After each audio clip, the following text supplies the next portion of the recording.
वनवास के समय पांडव जिस वन में निवास कर रहे थे, वहाँ एक ब्राह्मण के अरण्य सहित मंथन काष्ठ से एक हिरण अपना सींग खुजाने लगा, जिससे यह काष्ठ उसके सींग में फंस गया। हिरण उसे लेकर भागा। मंथन काष्ठ के न रहने से अग्निहोत्र में बाधा आती देख ब्राह्मण पांडवों के पास गए और उनसे वह मंथन काष्ठ ला देने की प्रार्थना की। धर्मराज युधिष्ठिर अपने चारों भाइयों के साथ हिरण के पीछे भागे, परंतु वह देखते ही देखते आंखों से ओझल हो गया।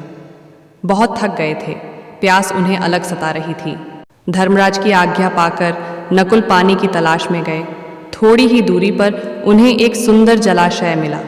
उसके समीप जाकर जैसे ही वे सब पीने के लिए झुके कि उन्हें एक आकाशवाणी सुनाई दी, पहले मेरे प्रश्नों का उत्तर दो, तब जल पीना। परंतु नकुल को बहुत प्यास लगी थी। उन्होंने आकाशवाणी की तरफ ध्यान नहीं दिया।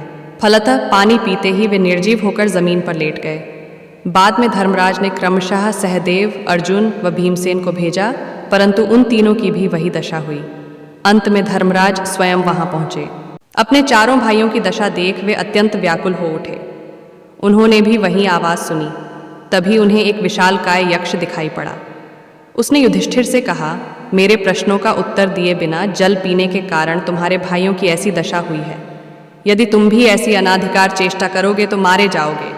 युधिष्ठिर उसके प्रश्नों का उत्तर देने के लिए तैयार हो गए। यक्ष ने जो भी प्रश्न किए, युधिष्ठिर ने प्रश्नों का उचित उत्तर दे यक्ष को संतुष्ट कर दिया। उनके उत्तरों से प्रसन्न होकर यक्ष बोला, हे राजन, अपने भाइयों में से तुम जिस किसी को भी जीवित करना चाहो, उसे मैं जीवन दान दे दूंगा।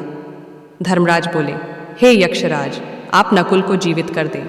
यक्ष उनके उत्तर से अचंभित हुआ और बोला, श्रेष्ठ धनुर्धर अर्जुन अथवा बलशाली भीम के स्थान पर तुमने नकुल को जीवित करने की इच्छा क्यों की?